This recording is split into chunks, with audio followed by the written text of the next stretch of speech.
Donc là, un travail en duo.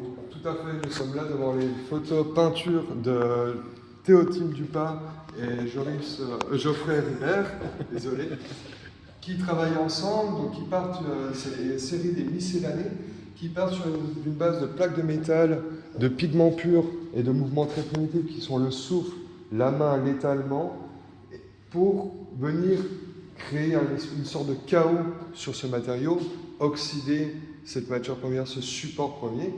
Ils viennent figer dans un second temps à l'aide d'un appareil photo pour retransformer ça après avec l'outil numérique. Une fois qu'ils ont passé ça à l'outil numérique, ils viennent détruire leur peinture première, puis ils viennent réimprimer de nouveau sur des plaques métalliques.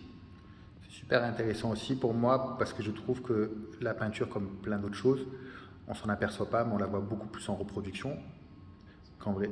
C'est-à-dire que même si on regarde un exemple très classique, Picasso, on a sûrement, même comme tout le monde, vu beaucoup plus souvent les reproductions que les tableaux en vrai. Et il y a quand même une différence, parce que c'est vrai que la peinture, c'est aussi une expérience réelle.